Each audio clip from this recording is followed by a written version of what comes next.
Oh, today, are colleges and universities handling these protests correctly? We're going to talk about it on the other side.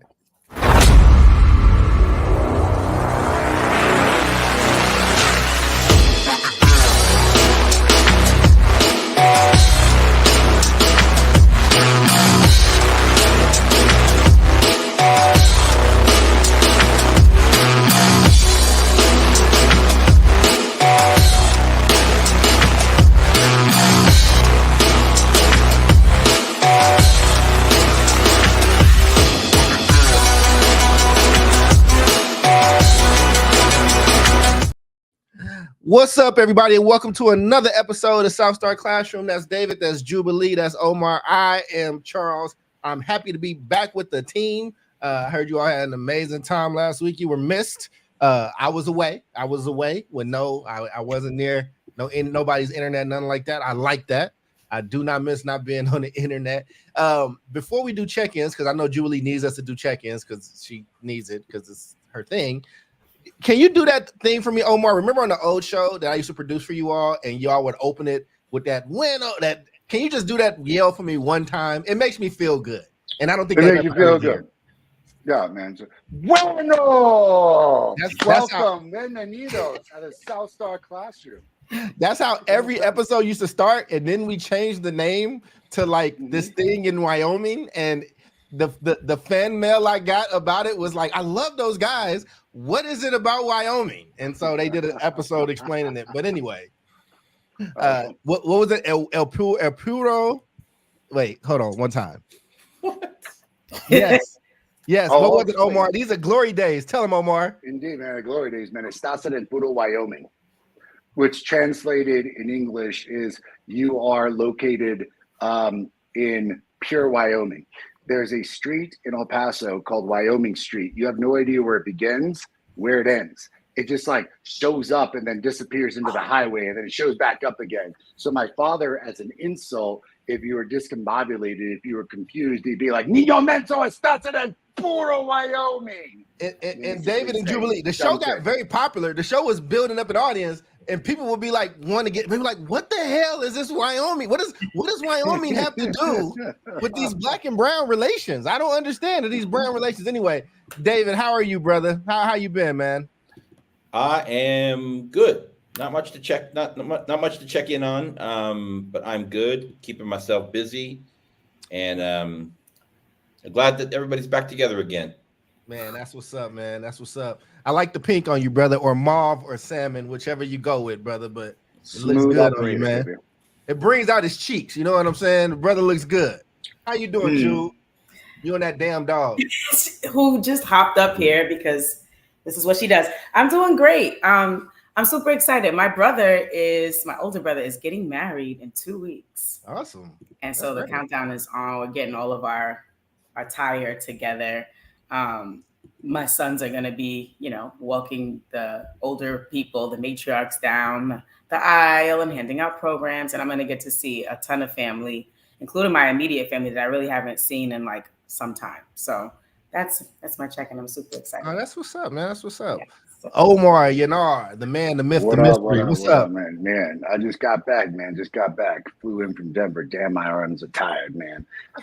So fun ass weekend. I almost completed the Holy Trinity, and I kind of wish we did, and we were just like that close to finishing it.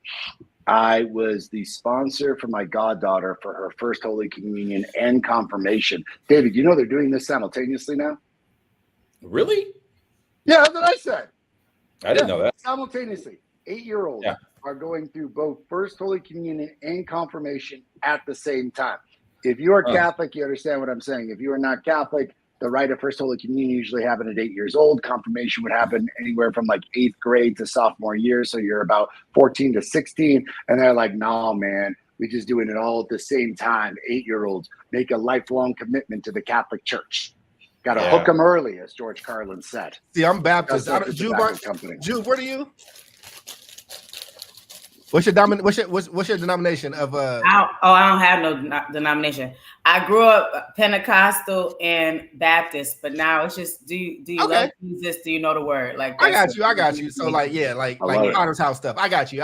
We're like, Yes. I'm Baptist, but I know what Jube's talking about. That's kind of what we end up going in. But like, yeah, it's just you just get baptized when you feel like you know it, and you raise your hand and go in front of the church when they open the doors Open to the the doors church. of the church. Yeah. Yeah, and then you just The doors of the church are open. and then they So, scare like- the hell out of you when you want to be a kid and take communion before you've been baptized. Yes. And they tell you all the things that will happen to you. Yes, you gotta repent. You gotta repent. If you are not saved, if you're not baptized yet, if you take this flesh Yes. of flesh and blood of blood, it Damnation was unto your soul. terrifying. Woo! So, Yes. yeah. Accountability. Yes. So anyway, I Serious love thing. when our cultures That's right. when our That's cultures right. do that. But there's a lot Fire of Black and Catholics though. brimstone, baby. Catholicism is huge, but nah, man, I'm really happy to be here with you all. Like I said, my energy. I said it might be low, but maybe it won't. Y'all faces brighten me up a lot. But we're gonna talk about the thing that's all over the news. We have been All over the seeing place, baby. there have been just protest after protest, and it's kind of starting to steamroll. You know, it's like in the cartoon when it's like the perfect little snowball and it gets huge and huge.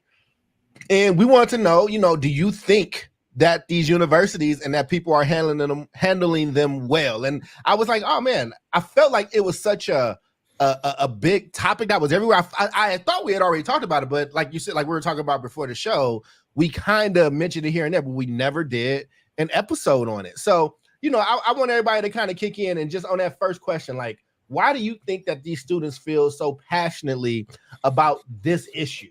Like, is it more of a humanitarian thing, a political thing? Like, why do you think this issue has caught fire the way that it has across the country? Omar, let's go to you first. And then Man, I got so many opinions. opinions, man. I got so many opinions on this. So I'm going to take this a step back. Hanging out with my boy Retta, his daughters are amazing, and I think that they're brilliant, and they're very much of this like Gen Z generation. Retta's daughter is now at UT Austin, and growing up and seeing her in high school, what I saw a lot of was that she wanted to be active and an activist and participate, but her only medium for activism and participation was Instagram. And like, her dad and I kind of had a conversation with her about like, listen, like, it's cool that you're out here, like doing your thing, supporting causes, whether it be Black Lives Matter or the French. Remember, everyone had the French flag in their profile. And, like the women's absolute long scale badass liberation, including the hats, including the marches, including Harvey Weinstein, including all the shit that like involved in the badassness of the Me Too movement. I think a lot of these kids wanted to actively participate, but didn't have any other medium to do so other than Instagram. I think now this has been one of those moments that they've seen happen only on Instagram and television as they were growing up, that they are now getting to actively participate in at the university level. So here now is our opportunity to be like, oh, I had like, Omar and my dad tell me activism isn't about posting on social media, which, look, it isn't. That's awareness. Awareness is badass. Creating greater awareness is awesome, but that's not necessarily activism. So, hey, man, like we kind of sent the marching orders to be like, activism is about actually going out and doing something, improving the community, like doing some incredibly hard work, organizing. And I think some of these kids are like, well, here's my chance. And they are bouncing in to this situation, maybe not fully understanding the difficulty and the nuance of it. But I mean, they're like Kool-Aid man. Like they're just like breaking through walls. They're like, shit, oh yeah. And just like, yeah, like pro Palestine. They're like, well, like, take it easy. And you ask these kids, like, do you know what like the river to the sea means? And they're like, we have no idea what that means. And I'm like, yeah. So I gotta hand it to these kids for being really excited about getting into real life activism. But I have to question whether or not they got the full scope of information before they started to dive in. Know what I'm saying? I got you. Jube, David, you're on deck, man. You and I'll bring up the back of the convo. Yeah, I mean, I agree with Omar. His last point about the whole idea of like, yes to empowerment, and then question mark too. But do you truly understand? I was texting my brother last week because this was happening on my alma mater's campus, where they built encampments and refused to leave. And I'm on like the alumni email thread. So I was getting all the emails that the president of the college was sending out to say, hey, by 7 p.m., please dismantle, please disperse, trying to negotiate with them and find out what it is they're asked for and all the things. But I went to a state school, right? So it's not funded by a bunch of like, endowments necessarily. It's state funded.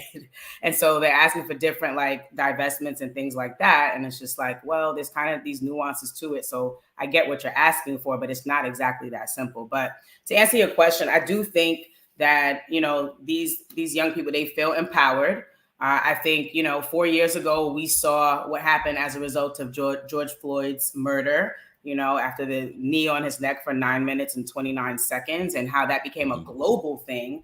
And I think some of these teens, I don't know if these young adults were in that number 4 years ago, but there were teenagers out there 4 years ago because they were also enraged. And so I think there's a larger sense of just empowerment, right? Versus helplessness and hopelessness. Like, well, what can I really do about it? I think there's a larger sense of, no, I can do something, right? I can be in a form or create a form where my voice can be heard, and that can bring about change. And then I also think like it's hitting home. So all this stuff is happening, overseas, but these are their friends. These are people that they're sharing space with, going to classes with, right? That have family either in Israel or in Palestine. So I think it's hitting their hearts and it's hitting their home, their real lives. It's something that they can touch, and they're experiencing and seeing the detriment that is happening on both sides. And then to Omar's earlier point, quicker access to info by way of social media and the internet. Like, times have changed so much, and ultimately, I think they want ceasefire, they want divestment. They have a purpose, but again, I don't know if they truly understand like the nuances that go into it. But bravo for their voices, for that elevating their voices. Yeah. I think activism can look a number of different ways. But I also think that, when you are in, and we all went to college. So, I mean, when you're in that, like that time of your life when you are learning new things, right? You're meeting new people, you're kind of seeing the world in a very different way. And that tends to lend itself to, I think, the passion that we're seeing coming out of these movements now, or at least what's happened recently. I think to answer the question, Charles, like why so passionately, I think the math, I think we're looking at like somewhere in the area of like 1,100 people have been killed in Israel versus about 18,000 in Gaza. So I think that's those numbers, I think, can create passion, in the form of, people feeling like there's going to be conflict. There's always been conflict there, but the numbers are so lopsided, right? Definitely sense of injustice happening. And so, if you're on a college campus somewhere, you are kind of limited in terms of what you can do. So they're just being creative and trying to get, at least what I've seen, their schools to divest from certain types of organizations and companies that are supporting what they see as a genocide. Yeah, man, I think, and again, I might have to break off if my face starts acting stupid like it's been acting, but nah, man, I think it's a few of those things. I think I agree with what everybody said. I think, part of that, why they feel so passionate, I think it's timing. I think that like certain things just catch on at a certain time. And I think because I started learning about, the Palestinian conflict when I was in college, and I had friends that were on both sides of this, and I did not know or understand that level of animosity. And I think there were strong stories on both particular sides to the point where it was kind of muddy, and you just like, well, I'm black, well, let me go look at Darfur, which actually is still in the midst of genocide itself. I think they're at 400,000 deaths there still.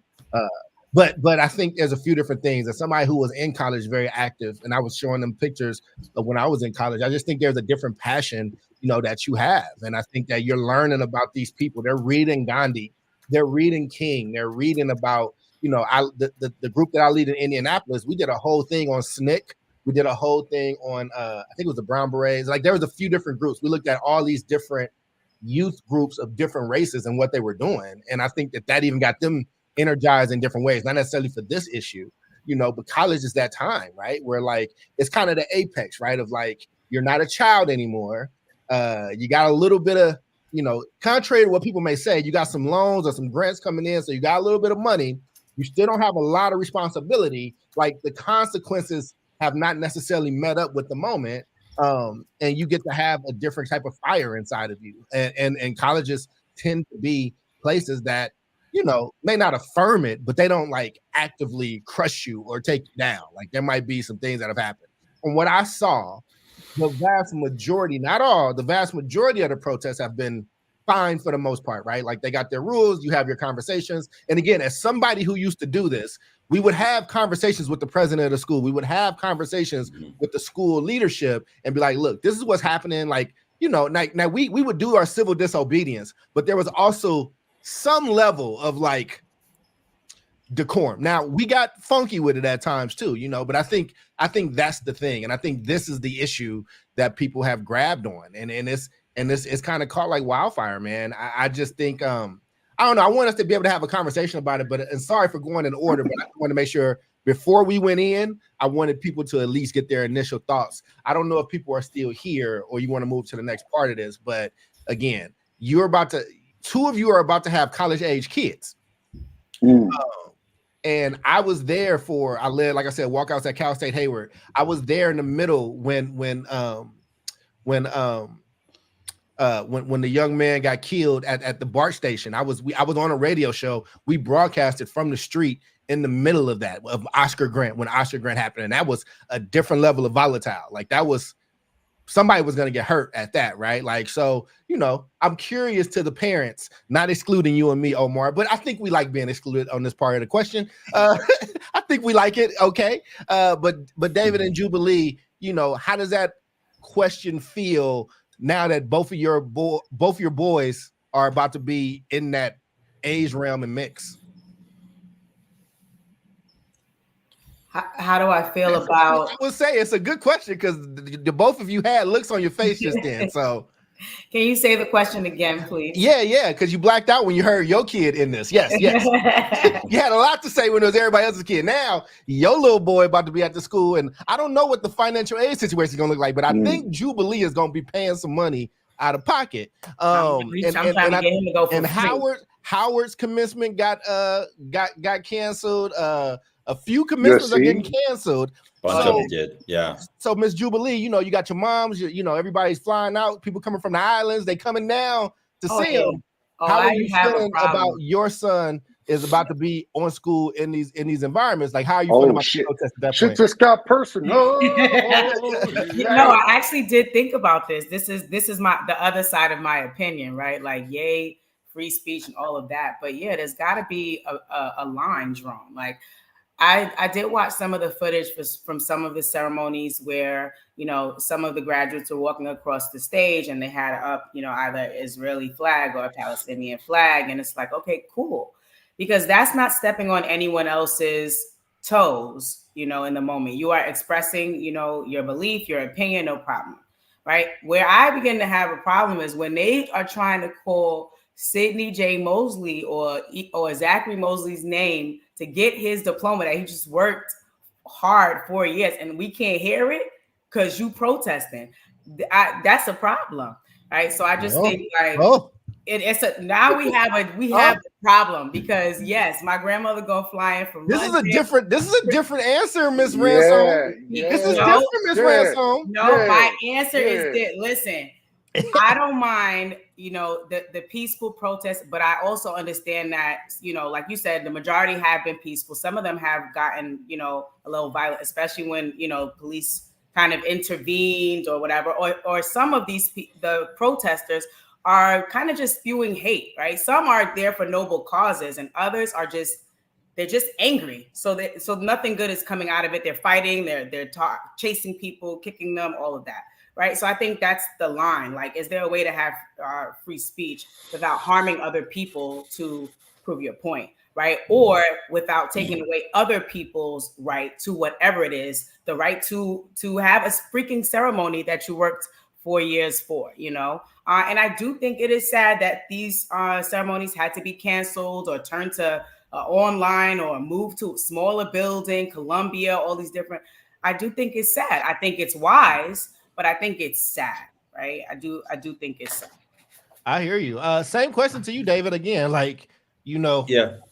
Your boy is going to be here soon. I don't know what college what fine institution he's going to attend. But now when you picture this, your answer again with your son in the middle of it, or as that put like this, every single, let's also be, it's not every student. It's like 1% of 1% of kids across the country that are like really protesting like that. I just want to be, because we tend to conflate things, right? We tend to conflate them, but you will be in a situation, you get a call from your son about this stuff happening, Dad, you know, I'm about to do this. How you feel?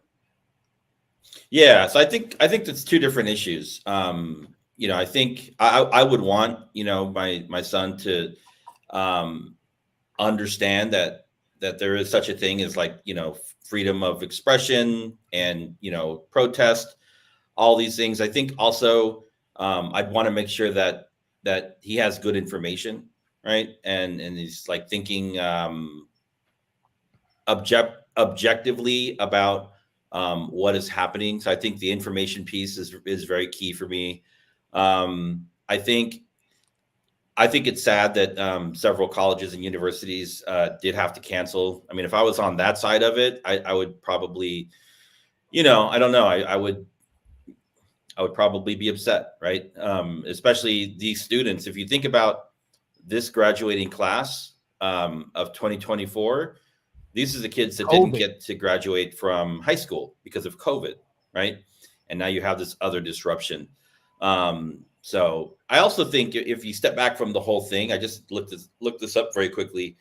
There's a difference between like the private colleges and public colleges, right? Private colleges can actually, they're not bound by the First Amendment in ways that public universities are. So they can actually have like tighter restrictions or when they define what is disruptive. So the key is you can have free speech, but if it then begins to disrupt the educational setting and the educational process for other students, that's where they kind of draw the line. So I think that's an interesting like way to look at it. Like, what is the actual limit? And so, you know, can you have encampments and protests while also facilitating a safe and organized graduation? I felt like some of these colleges just pulled the plug too early and kind of threw their hands up and said, we're not going to do the graduation. You know, I think we can have both. But as far as my son, I think, yeah, I would want him to be out there protesting. But again, I think what's really important to me is that that he has good information, right? Agreed. And being safe. I'm like, You, Charles. I get kind of in the middle of this because you're absolutely right about especially for like a public university, dude, like First Amendment rights are like, quote, suspended, if you will, because if there's any danger to the educational programming of the college or even areas of like egress and escape from fire, buildings, or anything else, like, that is what is called like the clear and present danger clause. Like if you're creating a clear and present danger, like you're like yelling fire in a movie theater, that is not constitutionally protected. If you are in a public or private university, but David, I'm really glad you made that distinction because the private universities could pretty much do whatever they want. Like, you're here, this is private. You chose to be here. Mm-hmm. Like, we have rules. This is the handbook. Like, sorry, like we get to make these rules. But in the public, your speech is absolutely limited if it is creating an impediment on the educational programming. And if some kids like, I can't get to class because this encampment is here, that becomes unconstitutional. Can't have that encampment there. Where do I get that from? We have speech and we have assembly, right?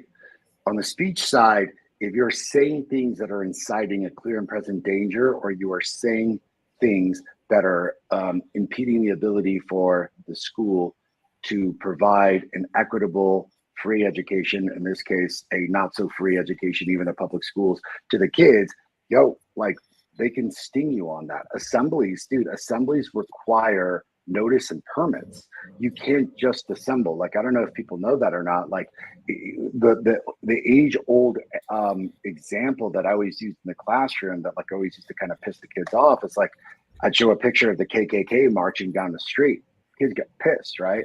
And I'm like, is this constitutional or unconstitutional? And they was always like, unconstitutional. That's like hate speech. And I was like, sadly, even though we don't agree with their ideologies, constitutional because they went through the right way of getting permits in order to march on those streets. They have the absolute right of freedom of assembly. That is where that comes in. The suspension of those rights happen if you're creating a clear and present danger or causing massive disruption. So I got to ask the question, like, are these kids trying in any way, shape, or form to understand the constitutional rights and do things, I think, in a way that I would arguably argue is maybe smarter so that these things don't get shut down, so you don't give police the authority to shut you down? Are you just out there like going like ham? And look, dude, like going ham can sometimes like work. Bill's comments today are just like off the hook, right? Because like Bill's talking about, hey, dude, I was doing this when we were protesting Vietnam and I like chained myself to the door. It's a damn shame that they found out that there was another way in. So I chained myself to a door and they found the back way in. But I wonder if these kids are just carte blanche, basically saying, hey, we have a constitutional right to do this. Or are they just like, hey, man, I'm just joining the group and doing what I think is right. And I do have to ask, like, there's protests on both sides now. So the majority of these protests are pro-Palestinian, but now you've got two sides, and aren't they like going like ape shit on each other in the middle of a campus? And like there's some like real impending danger, right? I think they are. And I think that's the thing, though, right? Like, I mean, but you know, it's funny because you know the presidents of these universities now, I mean, these are the flower children, right? This is Woodstock was what 69. Like, if you was 18 and 69, you know, like a lot of these people, they got to make some decisions, right? I think, you know, Eminem said this and Tupac said something very similar. Like Eminem's lyric was something like, you know, when the fire inside dies and expires by 30, like there's something about youth. There's something about youth angst. There's something about, I don't give a fuck. I don't care about all that. I don't care about those rules. And like, this thing is wrong and I'm going to stay on this moral ground because these adults are afraid for whatever reason, right? And that's how I felt. I think that's how a lot of young people felt. Like, I think a lot of their righteous indignation is a word. If you're not familiar with it, that's what you're coming to terms with. And I think where this is a little different, not like the civil rights movement where or these other movements or the movement against Vietnam, the war in Vietnam, where it's kind of one-sided. Like, people living their lives are living in the shadow of that. But like you said, Omar, now you have another side that is also vocal, that is also like that has resources, that is organizing, and then clashes. And again, a lot of the protests that we did, the clash element was that of the system, so that of the police or that of the school. Right. This is now kind of like a civil war-esque type situation. And I think that becomes a little bit more delicate if you are a university leader. Like, I honestly, I don't, and that goes into our next question, right? Is like, you know, how do you think university administrators should handle these protests? Because, you know, should they take a stance, remain neutral? Especially, you know, the people that run these universities are impacted. Like they tend to be part of one of these groups or not. Absolutely. Or they tend to, we did a show a few months ago where presidents got called to the carpet by the United States government, and that thing has flipped completely. That, to be honest, that when the history books are written, that moment is probably going to be one that gets highlighted where it seemed like these presidents got fired and you know, strung up in front of people for one side over the other. So, I mean, y'all are K-12 people, but now let's put I like the university side. I really do. So sorry that all my topics have been university driven, but, you know, we call up David, Mr. Yanar, and Miss Ransom, and we say, you got to help us figure this out. You know, we had UC Berkeley. We just had to cancel our graduation. You know, UC Berkeley has this reputation, and they're trying to get it back of being one of the most radical schools. How do we deal with this? How do we handle it, especially now that there's not just one faction yelling at the clouds? There's two yelling at each other with, like, you know, there's a chasm there. So let's ladies first, and then gentlemen, and then David, we'll go to you. Okay. Yeah, I mean, look, you work for an organization, and I think you got to stay neutral, at least publicly, in terms of like when you're representing an organization. The problem with that is that nothing is private anymore. So if you disagree with the stance, the public stance that you put out privately, eventually it's probably going to catch up to you anyway, But I do think that you should, remain neutral. And it's both and. Here we go with Jubilee's both and. Because Jubilee loves to do it. She don't answer no question. I think you gotta be neutral in terms of you don't need to take sides as a public stance. And I also think you have a right to your personal opinion. I think we all have that. As educators, there are a lot of things that we have to provide training on and PD and have conversations about, but we may not necessarily agree with that person's perspective or whatever. But out of fairness and out of maintaining professionalism, then we know that we have to, be neutral, like in terms of that. However, we're human beings, like you said, so we have our own thoughts about what it is. But the reason I said both and is because be neutral in terms of, I'm not, publicly taking a side, but take a stance in terms of what the expectations are for how these students are showing up. Like to David's earlier point, I mean, I don't have enough information, but canceling it's like, dag, like, no, we're not canceling. I want y'all go ahead and act up. Like, what do you think this is? Like, but you lead the whole thing. Let one kid die. That's what I'm saying. Get hurt. Well, here's the thing. I think that there are a bunch of avenues and ways to establish safety, right? One of the reasons why at my alma mater it got shut down is because of the whole clear and present danger. Why? Because they started building encampments.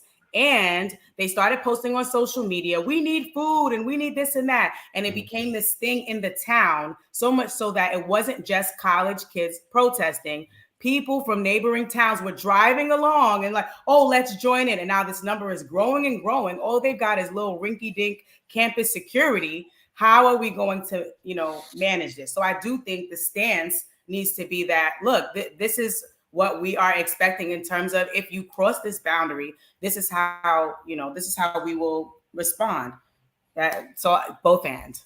And I don't think it's easy because I think also and this is the last thing I'll say. I remember, sometimes we had to call, you laugh where you want, Charles. Sometimes we would have to call the police for our little bitty elementary school students who were having, psychiatric issues, right?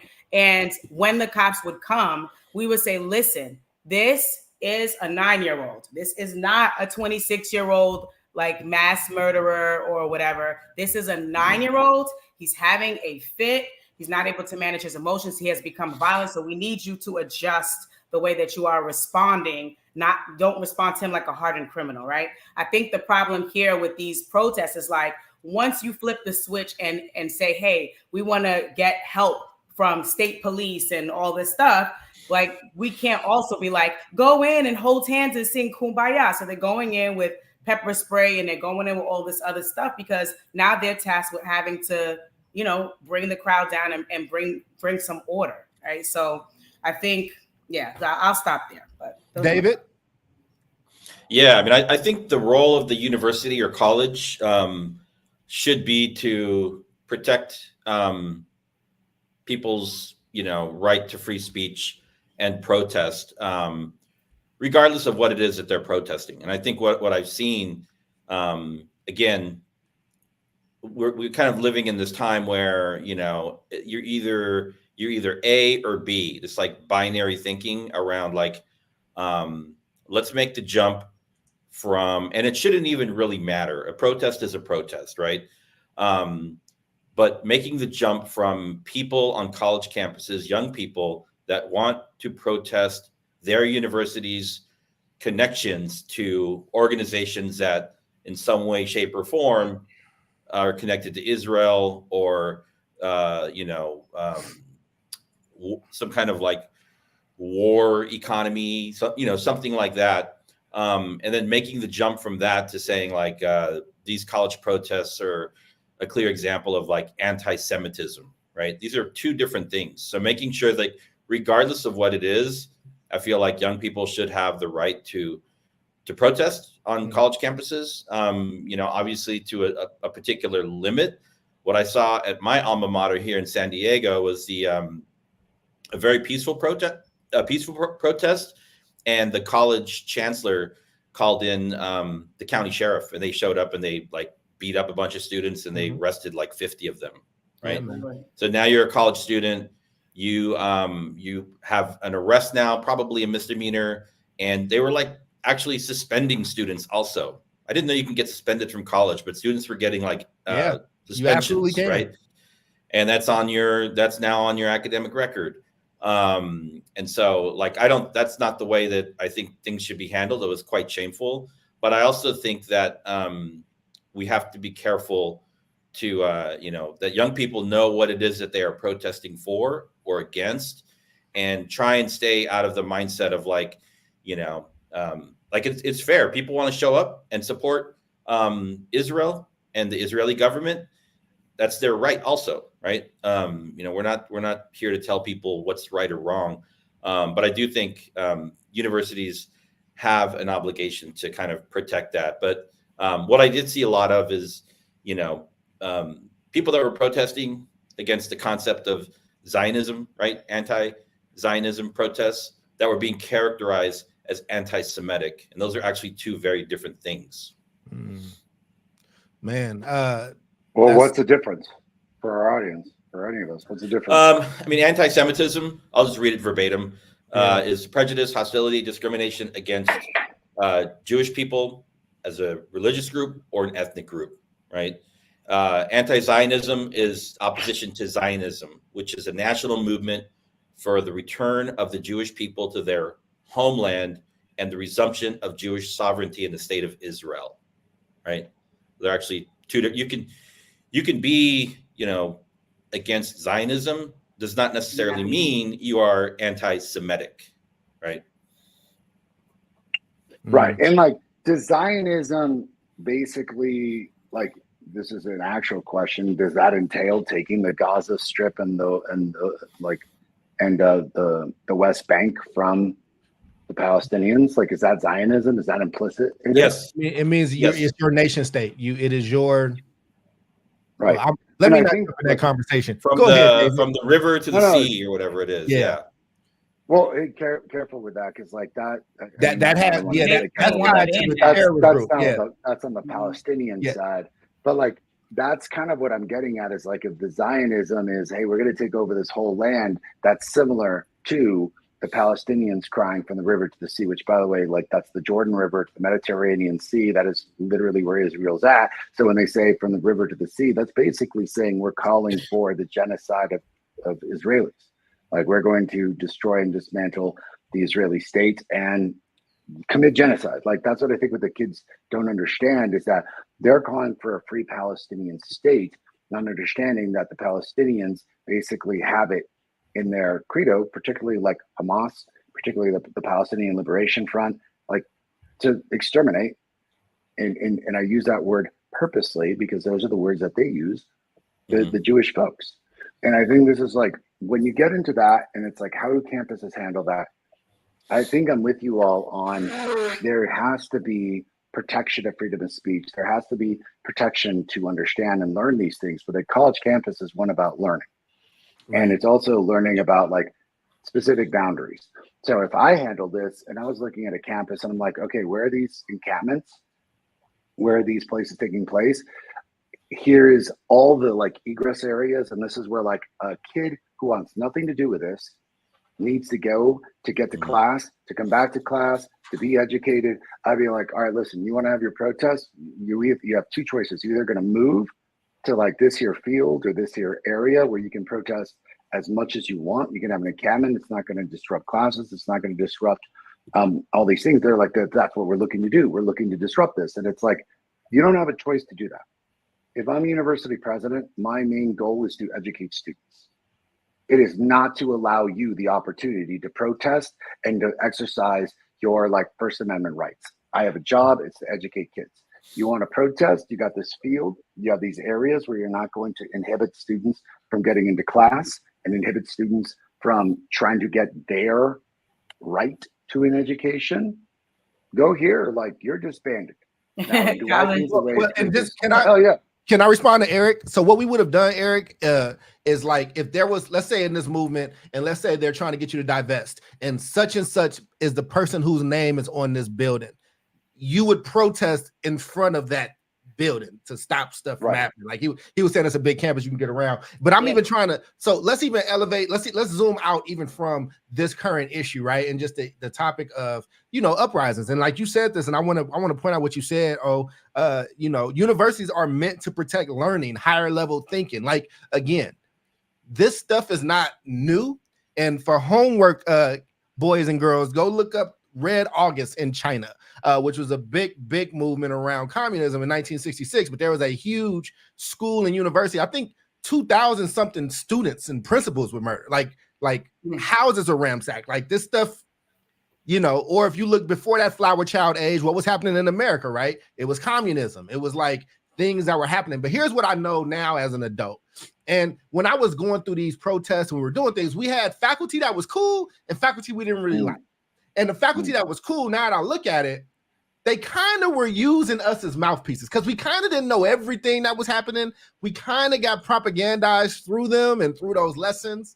And then when I look back, the ones that we didn't like as much, they were doing what you just said, Omar. They were challenging our thinking. They were trying to push our logic model. So, I mean, if you are a professor, the same way David and Jubilee and Omar are teachers at heart, like there are moments that come up into this and you got to decide what you want to be. Because when Jubilee was saying like the both and thing, I'm like, well, maybe you try to pull yourself over, but what if David is Jewish, like a Zionist believer and like is really believing that, and Omar is on the same staff and he's Palestinian and he has a cousin that was murdered on the Gaza Strip. Like it's not as the same way when it was Black Lives Matter. I've been pulled over 10 times. I've only gotten like 2 tickets in my life. Like there's a decorum that I might be trying to have, but there's also this feeling that I got, around this larger issue that we have. And oh, by the way, we're not even taking into account the social aspects of these things that if you're not all in, we're dragging you. Like this isn't like 20 years ago. Like we haven't even added in the social media component of this. If you're not on the right side or what people think is the right side, it can be a long, long day for you, So, and that was just a really good segue.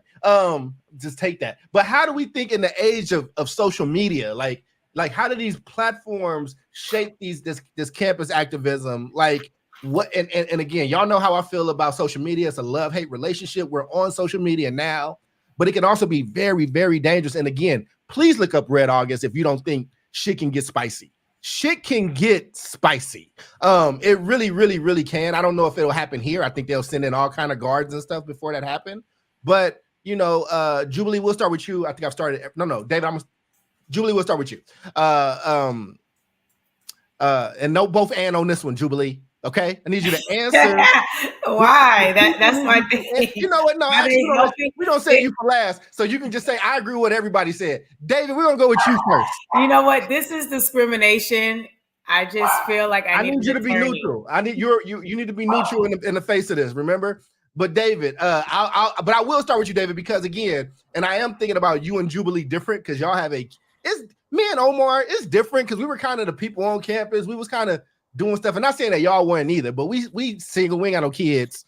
Y'all are now having to look at this from your crazy days to now as a parent. You have to look from when you probably didn't want to listen to a lot of people to now this is happening in the new era, and your kids don't think you know anything.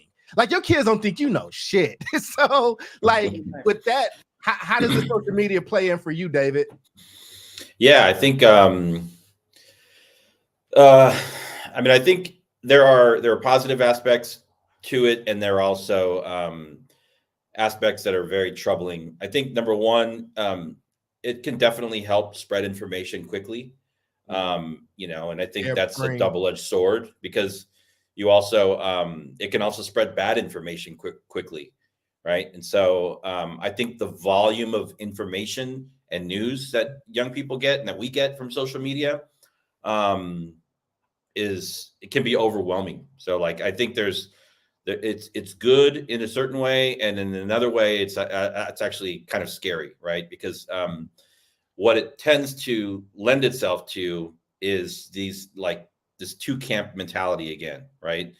The world is either this way or it's this way. And there's not a whole lot of room for nuance, especially if you are looking to understand, really what are the dynamics in the Middle East right now? What's really happening versus just like catching on to like some hashtag movement, going and protesting with people, and maybe you don't really understand what you're protesting, or maybe you do know, but you're like philosophically not in line, but what are you going to do? You're just going to go with the flow. So I think there's positive aspects and negative aspects. I think the other thing that I'm saying, let me see the question. I got you. I can put it I up think there. I think for the individual student, what we're seeing now is, a lot of these young people that get caught up in a viral kind of clip or something, they get their social media information doxed right out there, regardless of what side of the protest that you're on. And those things can kind of, now that everything's documented, I think if my son were in college, I said, you're going to go out there, you have to remember if you get filmed doing something, like that's not going to go anywhere. It's going to always be out on the internet. And so that's the one thing that, they have to think about today. She didn't have to think about back in the day. How does he respond when you say that to him? Sorry, not to. He understands. No, he gets it. He gets it. I mean, I tell him that now. I tell him it's at school and with his phone. I tell him every day. I'm like, just be careful. If something's happening, you're always going to be under some kind of surveillance, right? And the internet doesn't go anywhere. It's going to always be there. It's going to follow you. And so I think for these young college students that are kind of getting caught up in it, having their information put out there online, that's going to be tough for them because they're going to be looking for jobs, right? They're going to be looking to go to maybe graduate school. And now they're going to have this kind of thing hanging over their head because they were either perceived as being like too pro-Palestinian, too radical, or they were at Ole Miss and protesting wearing, an Uncle Sam outfit, right? Both sides, which actually happened. Yeah. Or, they show up to the rally to see, oh, there's these new Negroes at the school, and you're looking and oh, Jerry Jones, is that you from 1950, whatever, or 40 something? Omar, what do you think? I'm coming to you, Jubilee. I just want to give you enough runway after this. In the social media age, how are these platforms shaping this campus activism? Just like, how do you think it's helping or hurting the cause? I mean, usually I pick a side, right? But let me give you two examples. And this is like, sorry, dude. Thank like, you, Omar. It's going to go both sides on this one. So, like, you've got two positive proof points in history. So you look at Me Too. What did social media do for the Me Too movement? How did that spark an incredible level of activism amongst women, conscientiousness, awareness? I mean, it was phenomenal. And like, did things go a little too far in Me Too? Not really. Actually, not really. And like, people could be like, no, this went too far. I was like, I mean, I think that there's been some implications now that this has all happened that we need to like deal with and not deal with like an over adjustment. But I thought the movement itself to create a conscientiousness amongst people in the world about how like we've been treating women and dealing with this stuff, social media, I thought was like an absolute necessity. And look at it, dude, it's called Me Too because it was hashtag Me Too. Like that's got to be like proof positive. But like social media was an incredible support system for that movement. I think for this movement on a campus level, I see it hurting immensely. And why? There's like a principle of persuasion called social proof. So if y'all aren't familiar, there are like several principles of persuasion, meaning, hey man, like there's some scientific evidence to say you do these things, it's going to persuade people. The social proof modicum is essentially saying it's a psychological phenomenon where people assume the actions of others and attempt to reflect the correct behavior. In short, it's saying if all these people are doing it, it must be right. So I'm going to go do it too. And here you've got a situation where the social media of today is even radically different than the social media of the Me Too movement. The algorithm is made so intensely to piss you off.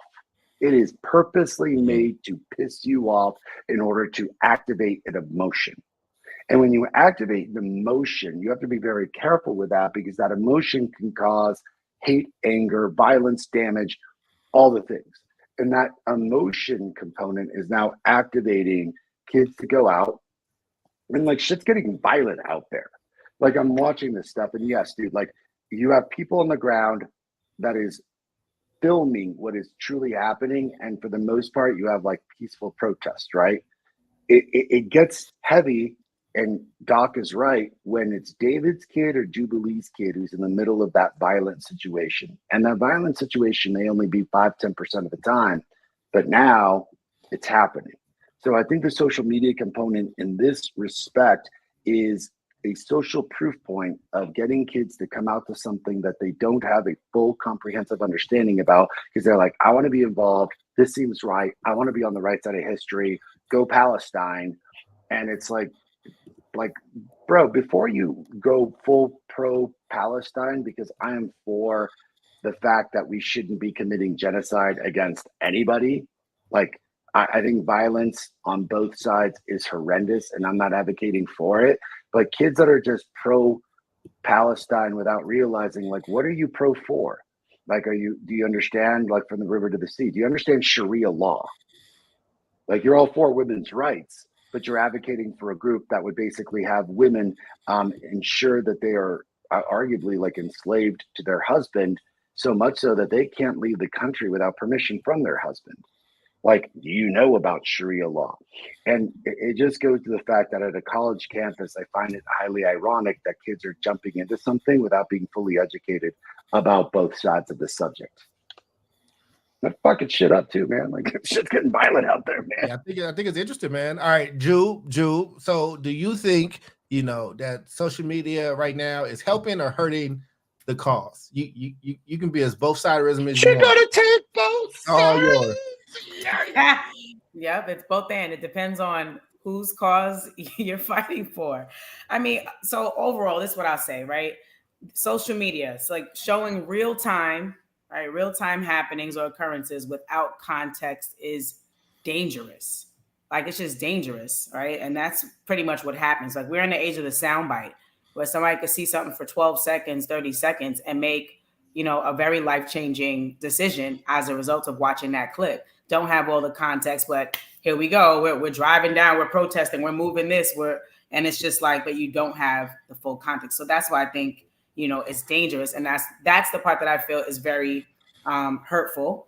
On the other side, though, we know, right, that media is controlled by the person or conglomerate who pays the bills, right? The media perspective is controlled, right? So when you turn on the news, you don't know if you're getting this full information. So what's out there to sort of balance that and to sort of inject and infuse new information or new perspectives into our worlds, right? There's got to be something. So social media, I think, does provide that. I think that's the helpful side, right? Now, again, I won't change from like, okay, we don't have all the context, but at the very least lets you know that, wait, I don't know if we're getting the full story for what we are watching on the everyday news. Are we getting the full story?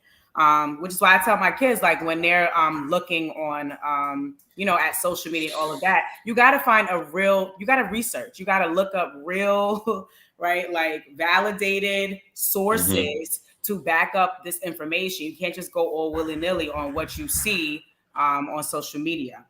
And then lastly, I'll say, I guess this is also for social media, like I'll bring up George Floyd again, right? Or anything that police brutality or any kind of like racism that we've seen kind of play out here in the country. And it's like, that's like us saying, oh, wow, racism has really increased in America. And it's like, was there ever a time when racism, didn't exist in America, where racism wasn't terrible? No, it was always around, right? But we didn't have evidence of it. We didn't have evidence. We didn't have videos. Is someone's That's my son. He should have his keys, and he's gonna stand out there till I'm done making my point. He is pissing me off, banging on the door like that. He said, "Mommy, stop arguing both sides and let me in." No, he gonna wait until I'm done because you should have your keys. So that's that.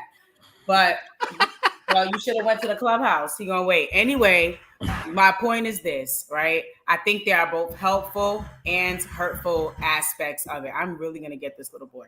All right. And that's that. Like, social media helps to counter other aspects of our news that we don't get full story so that we can have a fuller understanding of what's happening. Let me get my teenager at the door. Yeah, go get your teenager. That's who's gonna be leading the next revolution right there. Clearly, banging just like he is now. Trying to remember is key. I will say, listen, I mean, I think, well, one, we got through all the questions, so I appreciate that. And just to be fair to y'all, like this was, you know, I was definitely out there with, you know, the thousands of people and leading these rallies and marches, and you know, we had a lot of things we had to prep for. But I'll say this in my closing, you know, my hot take on social media, and then I'll just go into my final thought, and y'all can close out.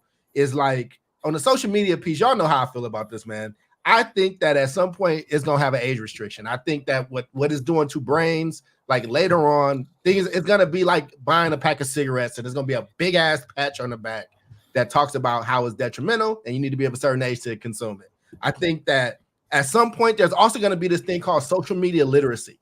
Like you can get fed a lot of shit that's just, I mean, they look at 4chan, they look at like these groups, these small Facebook groups that like really radicalize people, and it's not based in fact at all. I mean, come on, man. People went up and shot up a damn pizza spot because they thought that there was a cabal happening there, and Hillary Clinton was like kidnapping and abducting kids and eating them or something. Like people really believe this stuff, right? Like, so social media has a lot of great things. It's done a lot of great things for me, but it also is it's dangerous, man.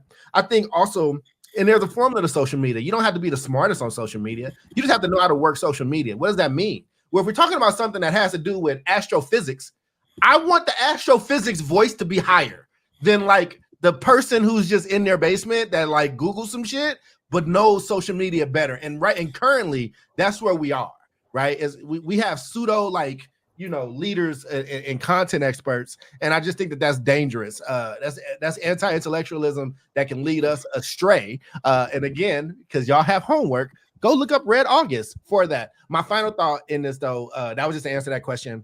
I think that, you know, kids are passionate. Young people are passionate. I'm not calling you kids. Whatever your passion is your passion. It don't have to be my passion. What I am noticing in my older age is that everybody's not going to be passionate about the same thing I am, and that's okay. And I think that for a lot of young people that think that this is the only issue, this is that issue, I think that they are getting pushed. We didn't show the Tiffany Haddish video, which made her look really bad or whatever, but there's a lot of people that's like, wait, I'm black, or I'm Mexican, or I'm this. Like it's been shit going on over here that y'all ain't said nothing about. I'm Venezuelan. Like why? I didn't hear anything about what was happening with oil and what was going on there. Like Darfur is still being like, this genocide has been happening my entire life. You know what I mean? So it's like, wait, y'all care a lot about this and not about that. To what you said though, Omar, like I'm not that religion, right? The same way we got on talking about our difference in religions, like y'all do things a little differently than I do things. I know some people that are a part of that at least from what they say, that's what they believe with all their heart, their might, to the point where they're willing to die for it. So it's not my place, but I get what you're saying. I think it's a tough issue. And I think that in a time where we're becoming dumber as a country, where literacy is going down, being able to do math is going down, being able to critically think, I think this is the result of that. Not that this protest is coming out of that, but it is like throwing gas on a fire from every which angle. If we are not teaching our young people how to critically think and not be led strictly on emotion. That's what I would say. We're going to go around and do final thoughts. David, you're going to take us home. Jubilee, give us your final thought, and then you are on deck, Omar. I don't have anything else to add. Is the boy alive? We just want to know if the boy is alive.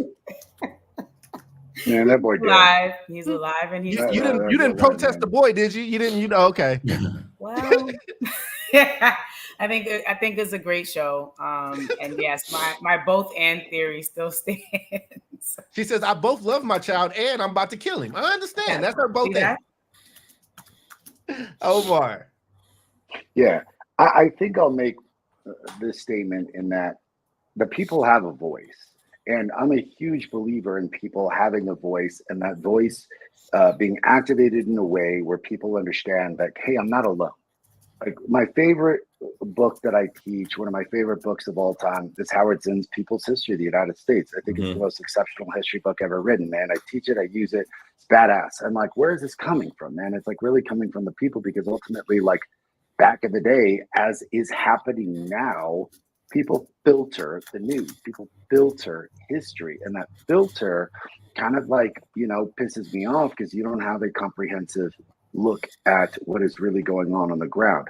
Here is where I have some problem on social media. People having a voice is empowerment. People pretending that they're an expert and using it for their own malicious purposes for followers and likes and all that shit instead of empowerment is not only malicious, it's akin to espionage. You are destroying your own country. You are going against your own country. Like, I don't use that term lightly. It becomes espionage. You are putting your fellow Americans, Australians, Britons, like Kiwis, all the wonderful people across the globe, you're putting them in some serious ass danger because you are making this all about you and not about the cause. So while I am all about power to the people for a greater cause, the empowerment of our voice, that voice needs to be used with responsibility. And if you're not ready to sit at the adult table, cool, sit the fuck down at the kids table until you get educated enough to come over here and have the adult conversation. Got you. And our leader, man, take us home there, brother. What's your final thoughts on this topic? And, not much more. I think just I would like to reiterate or re-up my comments from earlier. I think colleges have historically been places where protests happen. I think it's the right time, the right place for those things to happen. Young people are at that age in their lives where they're, like I said, they're like exploring, they're becoming political people, right? Learning new things about the world, expressing themselves. And so I think, those things should definitely be protected, and those rights should be, made available to them. I still stand by I do think there should be limits, but I think what I've seen in the last couple of weeks are colleges and universities kind of pulling the plug too early. Yeah. And to me, that's a big that's an issue for me. So I hope we can get back to and obviously the graduations that were disrupted is upsetting for everybody. Nobody wants to see that. But I just hope next time around colleges are prepared for this. I don't know. I'm sure they have some kind of emergency plans when protests do happen, but it seems like the way they responded this latest round was kind of all over the map. Yeah. And so, well, I guess it's just where do you, I know it was final thought. I got to close this out, but it's just like, where do you want to be though? Right. You want to be the person that was the administrator that was too late, that was too early, or too late. You know what I'm saying? So that's right. It's tough. It's tough. And this was a tough show. And thank you to all of our guests that came in today. We love you, Mama Toya. Bill, you was in here. Eric, hope you continue to come back, man. Thank you for your thoughts. Our partners in crime, BS3 Network. I think I said Bill Conrad already, and Georgia Hanson, making sure I didn't miss anybody. But that was another episode of the South Star Classroom. And if this we'll keep an eye on it. If it continues to grow and things happen, we'll bring it back up as a topic and go a little bit deeper. But that's Jubilee. Her son is alive. We got confirmation of life. We got her back. That's Omar. That's David. And I'm Charles. And we will see you next time. Same best station. Y'all have a good one. Peace out.